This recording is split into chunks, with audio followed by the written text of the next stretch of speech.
Soldano, president of Family Enterprise USA. We advocate for multi-generationally owned family businesses and their lifetime of savings in Washington, D.C. at a national level. We represent all industries of family business and all sizes of family business. I'm very pleased to have with me today David Brown, who is the president, CEO, and chairman of the board of Wyo Ben, and we're very fortunate to have David also a board member of Family Enterprise USA. So welcome, David.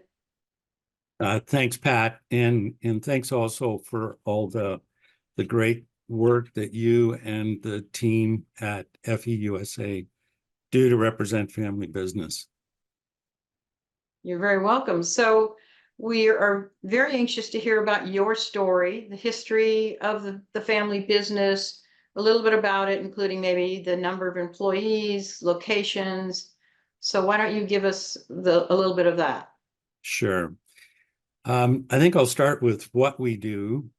We are a 74-year-old family-owned and family-managed business. We're a base material mining and manufacturing company, and we mine a very unique industrial mineral called sodium bentonite. Sodium bentonite is a volcanic origin 100 million years ago, and it's a very high-performing clay found in the highest quality only in Wyoming. We are one of only 4 producers, and we are one of those materials that you never hear about but use every day. For example, the engine block in your car and the gasoline that you put in it, bentonite was used to enable both of those. The fiber optic that runs to your house, that cable probably used bentonite to put it in the ground. In the wine that maybe you enjoy, bentonite was used to clarify that. Your cell phone, bentonite was used as one of the important industrial minerals in the manufacture of that. Cosmetics and pharmaceuticals, the paint on your house, and even the litter that you put in your cat box that makes your cat happy and probably you even happier. Those are just a few of the uses of this incredible industrial mineral. It's actually called the clay of 1,000 uses. It is considered an essential mineral by the Department of Homeland Security, and essential meaning that it's not on the critical list, but it is a mineral that is used to enable the mining and processing of the critical minerals. We're headquartered in Montana, in Billings, Montana, and we have mining operations in Wyoming. A bit of our history: my grandfather, Rockwood Brown, came to Billings in 2011, fresh out of law school. He and his law school classmate, as the story goes, got off the train in Billings and started a law practice. And interestingly, today that practice still exists. It's the Brown Law Firm. But he was also quite an entrepreneur, and he had gas stations, radio stations. He started a ranch and a farm, which is still in the family. It's an active cattle ranch and farm. And then in addition to that, he, in the 30s and 40s, saw some potential with bentonite. And he did a number of federal mining claims, which became really the foundation of our company. My father, Keith, and his sister and 2 brothers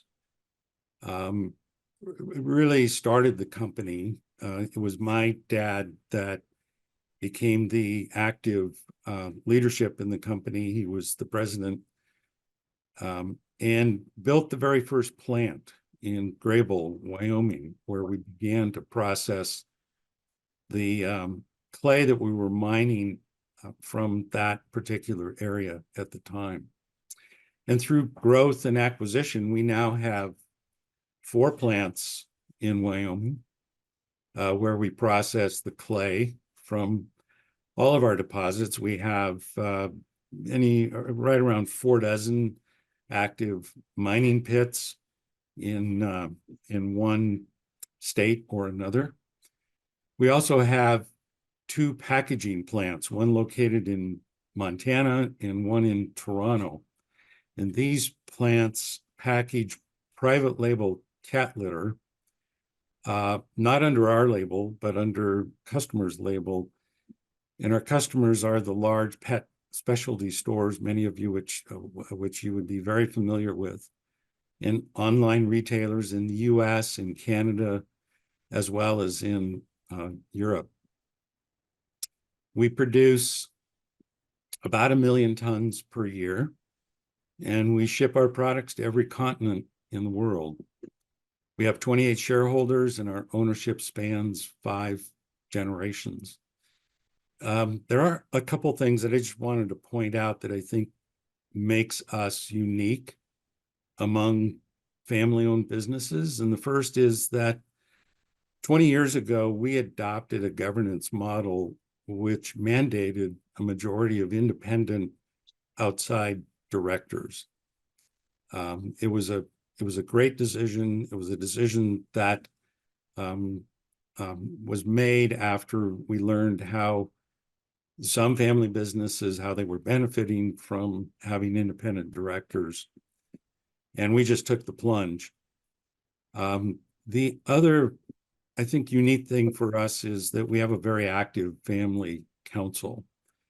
And you might think of a family council as the board of the family shareholders.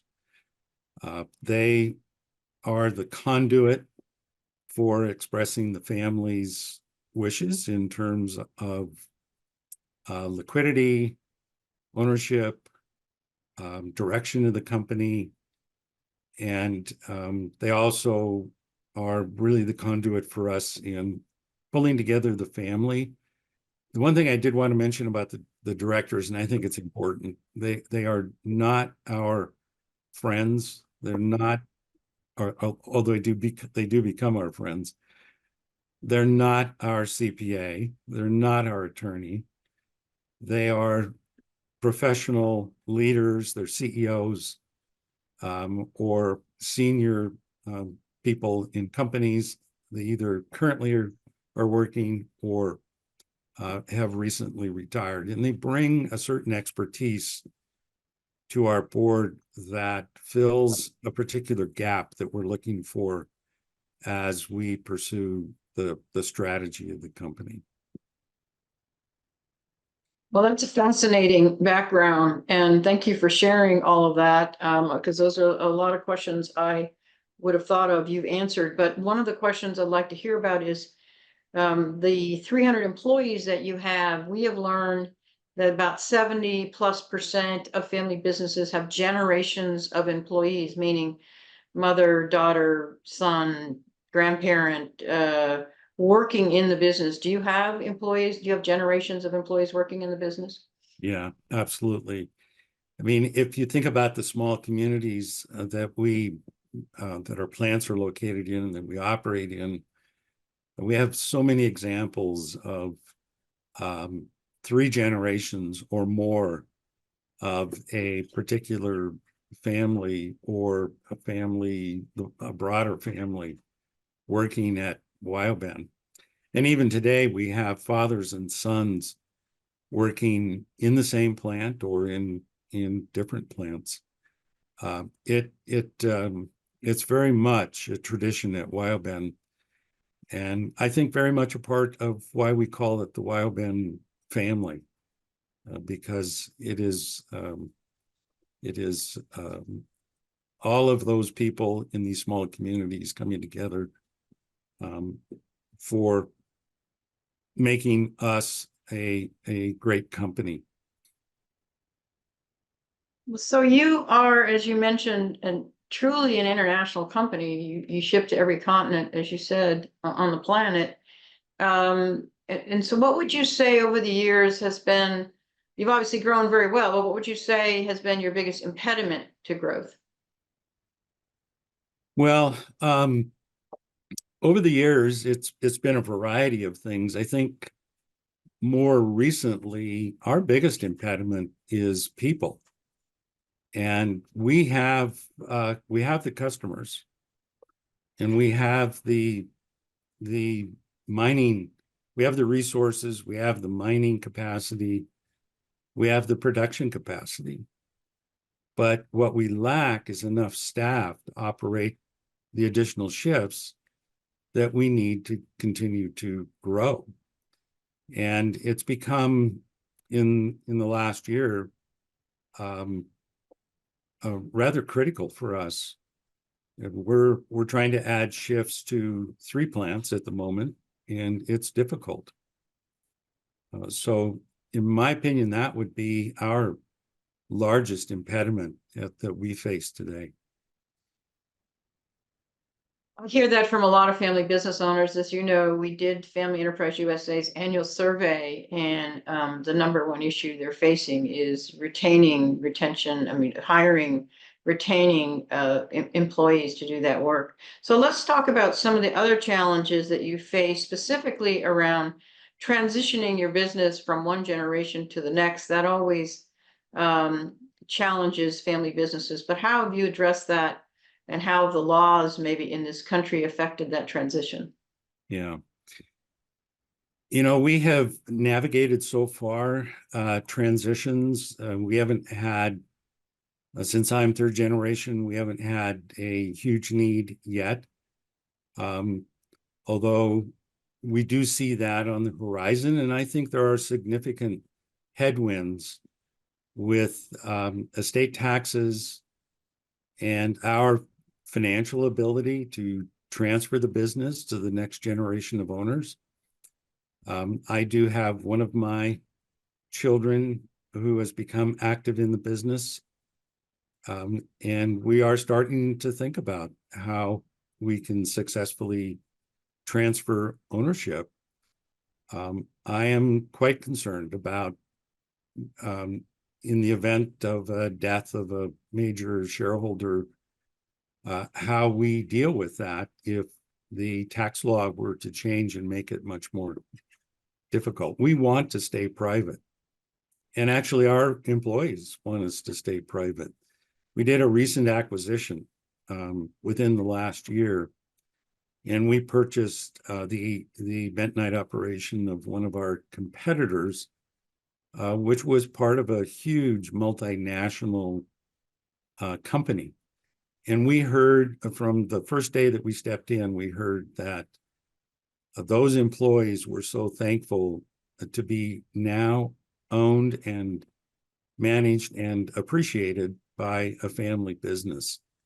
So it is a goal of ours to stay private. I also think that there are, some real strong headwinds on the federal level with the way federal lands are managed. And I think it really comes down to a concern about federal overreach. There are a number of issues that we deal with, and we deal with them quite successfully, and we work through our state and local governments. One of them is the sage-grouse issue. Some of you may be familiar with sage-grouse. It is not an endangered species yet, but it is threatened. The sage-grouse habitat is in 11 Western states, and these 11 states have come together to create management plans to preserve habitat, keep the population of sage-grouse healthy, but still allow for the development and the coexistence of industry and recreation. Cultural resources. We operate in many cases on Native American or near Native American lands. And there are numerous examples of rock art that has to be protected by allowing development of the resource and still keeping those cultural resources protected. Archaeology, WOTUS, Waters of the U.S., is a big concern. There recently has been an effort to broaden that to the point that in a semi-desert area like the Bighorn Basin where we operate, we get 6 inches of moisture per year. And under some of the new WOTUS rules, every little river that might be created as a storm event would be regulated under WOTUS laws. Permitting, how quickly we can get permits, huge issue for us. And then finally, federal mining law, which has been in place for a number of years, and it really is our legal right, gives us the legal right of ownership to the claims that we have on federal lands that we've held for over 75 years. And if that were to change, and then there are some proposals for change, that would significantly impact our resource holdings and the future of the company. Well, you talked about some of those challenges that you're facing. Is there anything else that Congress could do, or how regulations could change that would help you, as opposed to maybe hindering the business moving forward? You talked about the estate tax. Certainly, every family business deals with the estate tax. It's one of the most difficult things they deal with, as well as the rate of the income tax. But you also mentioned some of the regulations that significantly affect, and the environmental laws, your business. Are there other things that Congress could help use so that you can provide more for your employees, for your family, for your community? Yeah, there are a number of things, I think. You mentioned tax. We would certainly not like to see tax law change to where it made it much more difficult for a family business to be kept in the family, that doesn't force a family to sell a generational business to pay taxes. Our labor issue, we are not one of a few. I think if we had a better managed immigration policy, it potentially would enable new workers to come to Wyoming that we desperately need. And then on the regulation side, rather than the gotchas, we would encourage policy that encourages mineral development rather than discourage it. Public and private sentiment towards mining is generally negative. And, I have to say that everything we use has to be either grown or mined. And people just don't recognize that. I talked about the cell phone. People don't appreciate that a cell phone, which, is such a necessity for all of us, takes 36 minerals to produce. And they're minerals that most of them are produced in the US at this time. I don't think any of us would like to see those minerals being forced offshore to other countries where they may not be available. As we grow up, we're taught and reminded that mining is bad. Children are taught in school that mining is not environmentally sound, and it's simply not true. There isn't enough of a counter argument to that, in my view, and that is industry's responsibility to provide that. But also, it's the media that reinforces mining as the villain. How many movies can you think of where mining was the hero. On the contrary, mining is the villain. It could be the storyline. And the irony of that is that a studio wouldn't exist without mining. They wouldn't have the cameras to shoot the film without mining. So, in reality, without mining and the security of mining minerals in our own country, we just wouldn't have the standard of living that we have today. And I think Congress needs to better appreciate that and do what they can to enable the environmentally friendly and responsible mining of these minerals in the United States. Yeah, I'm really glad you brought that up because you're right. I never really thought about it. Mining is always portrayed as a negative. We couldn't survive without it in this country. So I hope the industry does speak up more and talk more about the importance of mining in this country. It's like so many other things. The media paints everything with the same brush in terms of mining and as well as other issues. So you address the community and how important the business is to the community and some of the laws that exist. Tell us, as a final question to you, what are some of the things that your family business does to support your local community? We've learned that 72% plus of family businesses do support their local community as opposed to national. I mean, they support both, but they support more to their local community. So maybe you could talk to us a little bit about that. Yeah, it's a really good question. I mentioned that we operate in very small communities. The largest community is 5,000 people, and two of the other communities are less than 2,000. So what we give back to the community, in addition to providing, in many cases, we're the major employer, certainly in the top two or three. But what we give back to the community to create a sustainable community is so important. And quite frankly, it's a bit self-serving. But the things that we like to participate in and give money to are things that allow children to develop through schools, providing, if maybe it's an art curriculum or some day trips to an art museum in Billings, some 150 miles away. Things that the kids growing up in these small communities may never experience unless somebody were to enable that.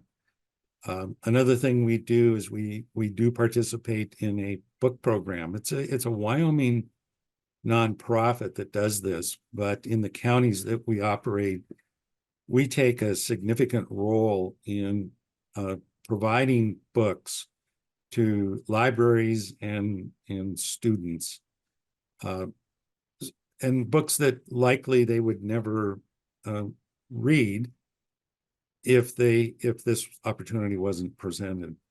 So we do support the sports programs. We support the local nonprofits, but the things that we really like are those that create sustainable communities, and quite frankly, will provide workers for our plants in the years to come with great paying jobs, and create communities that where people can make a great living and continue to live the Wyoming lifestyle that so many of them appreciate. Well, that's excellent. This has been such a pleasure, David, hearing about you, your family, your business, how you support your community. Really, really appreciate your time on this call today. I know that our listeners will appreciate it as well. So thank you very much for being on this call. Thank you, Pat. I appreciate the opportunity.